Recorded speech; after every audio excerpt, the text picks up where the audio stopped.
otra que no lo es por las marcas que deja. Mi adolescencia fue una etapa bizarra. El cuerpo es batería y la cabeza guitarra.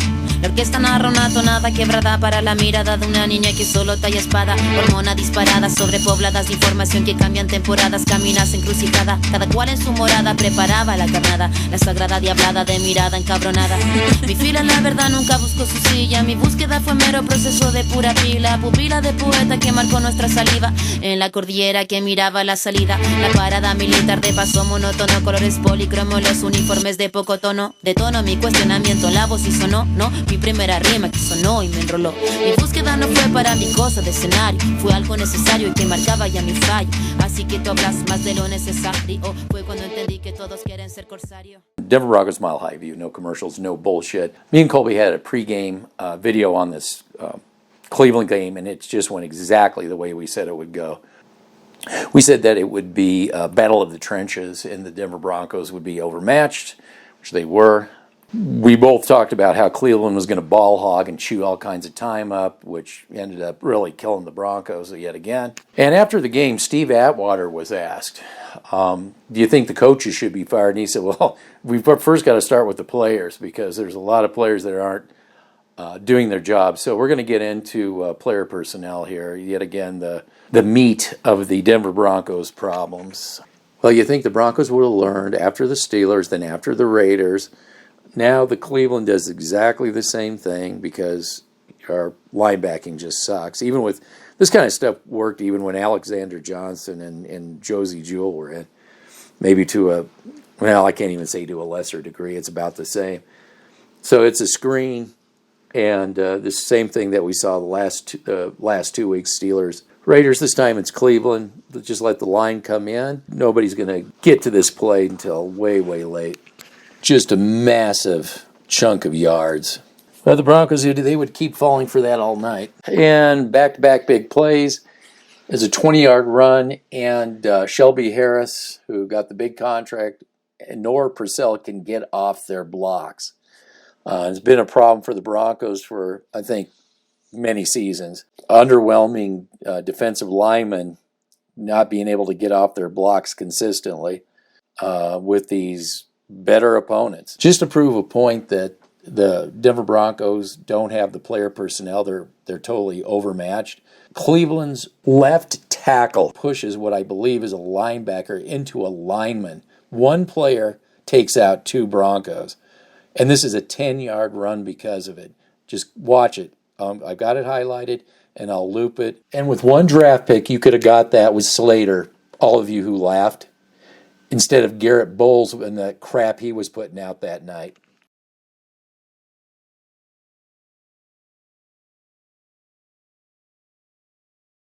Now, contrast what I've shown you, what you've seen with your own eyeballs. Cleveland's offensive line just having their way with our D-line. Well, now let's contrast that with the Broncos' offensive line.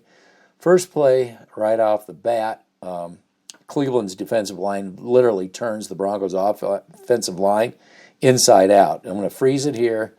Obviously, they stuffed the run, of course.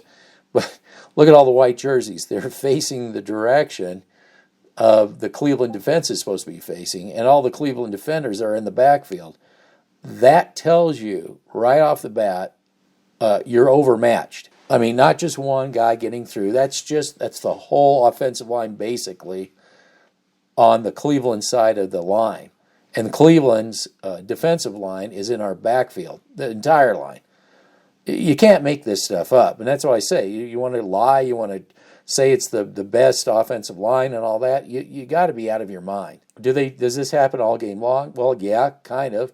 Do they have moments where they're not getting pushed around like that? Yeah, depending on the type of formations and whatnot. But the Broncos just don't have the player personnel needed. Before the Cecil Lammies of the world on STR tell you that, Pat Shurmur, he didn't run.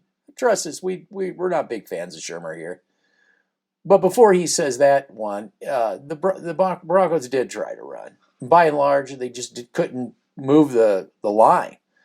By and large, there were some good runs, but it just, by and large, they couldn't run the ball. And after two unsuccessful running plays, they, go to the old Shurmur check down. And another classic example of crap STR and their bullshit. You had Mark Schlereth, going after fans saying, "Oh, you can't bust a tackle. You can't bust a tackle." I got this radical idea. It's totally radical, and who would have thunk it? Except when you look at all the other teams, it's what they do. I've been pointing that out in the film also. How about send Noah Fant 2 more yards instead of 4 yards? Why don't we send him 6 yards? Send him to the stick. So when he catches the ball, he doesn't have to worry about breaking a tackle on someone who's paid to tackle. They do get paid to do that, and they're good at that. So why don't we just send him 2 more yards, and instead of, it's always behind the sticks with Shermer. Maybe that's a good nickname for Shermer, behind the sticks Shermer. Okay, I was saying they sent him 4 yards, and of course I'm giving Shermer the benefit of the doubt. They only actually sent him 2 yards past the line of scrimmage. Can you send him 4 more yards? Please, come on. One thing I noticed is that Cleveland was their own worst enemy. They were stopping themselves more so than the Broncos. And case in point, either they were getting penalized or they were getting pass happy when they should have just kept with the running. Cleveland starts off with a 5-yard penalty, but what's the cure for that? A 12-yard run. This is just straight hat-on-hat blocking. There is nothing special going on here. No double teams, none of that bullshit. It's just nobody can get off their blocks, and it's just lethargic football. They're just being manhandled. Not even close. Right now, it's really important to discuss Justin Simmons. We are the only channel that comes out and just tells it like it is, and you think we're crazy. Oh, they're hiding Justin Simmons. Well, I've got the classic example on film. And actually, it's going to be 2 film reels. One that we're doing and one that Kurt Warner's doing. We're going to link to the Kurt Warner video, so you've got to check that out to understand exactly what we're saying. I demand before you blame Fangio, you at least break down film of Chicago when he was there and ask him if he used his safeties in this way. He never did. This is strictly a Denver Bronco thing. Since he came, this Bronco defense looks nothing like his other defenses. And I'm telling you, that goes up to the top. We don't roll out of bed and just make stuff up. This film is going to, we're bringing you the film. We're bringing you the film. Now, you need to look at the film. Instead of hiding and denying and believing stupid things that online platforms and STRs say, just stupid nursery rhymes that you repeat over and over again. Watch the film. This is classic example of hiding Justin Simmons. In this play, you have everybody blaming Cernat for he shouldn't be on this receiver. That's Justin Simmons' job. But we got to hide Justin Simmons if you're Elway. You can't expose him. So you have Justin Simmons on a halfback. When did Vic Fangio ever use his safeties to cover halfbacks? Never. Only Justin Simmons. Well, sure, he does a good job covering the halfback, but that should be Cernat's job. That should be a linebacker's job. This is totally unacceptable. If you're going to pay a safety the money Justin Simmons, go look at the film that Kurt Warner provided on the Bridgewater interception in the end zone. Go look at that. Kurt Warner discusses this safety in detail, even though he's talking about Bridgewater. The emphasis is Bridgewater, but if you look at how that safety played the receiver and then ended up playing the zone that he was in, and then ended up getting the interception, that's what you're paying Justin Simmons to do. You're not paying a guy to go and chase halfbacks down. This is why we're trying to explain to you the dysfunction that's going on is beyond Fangio. In wrapping up this video, I first want to talk about something that Troy Aikman said. He said, "I feel we've been sold a bill of goods."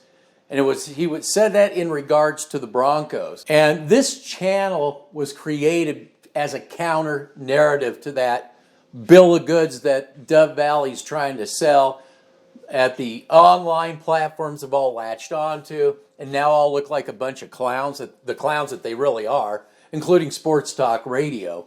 And in that being sold a bill of goods, Kurt Warner, in a very nice and discreet way, showing that STR was full of shit about Teddy Bridgewater being this all-knowing, wise quarterback compared to Drew Lock. And in a way, if you look at it, Kurt Warner, without actually saying it, is lobbying for Lock and pointing out some of the things that I pointed out with Bridgewater, but Bridgewater is gun-shy. Now, also, it's not fair also to Bridgewater, to be honest with you, to have him out there almost like you want to get him killed so that you can justify, I don't know what, Deshaun Watson or I mean, and Elway is so desperate. Elway's so desperate, he probably would bring in, a clown show like Watson. And even the fans now have finally got a clue. Maybe we were making somewhat of a difference, but now there's more and more fans starting to get a clue that these clown shows aren't working, that you do need to develop players. But you will never be able to develop a quarterback if the organization can't even develop a lineman, can't even develop a linebacker. I mean, can't really develop young up-and-coming secondary people. This team, the Denver Broncos, cannot develop. We're here to try to get people to, get out of all the hype, get out of all the bullshit just because it sells. And actually, if you care about the team, to be a little bit more critical and say, hey, you need to get on the right track.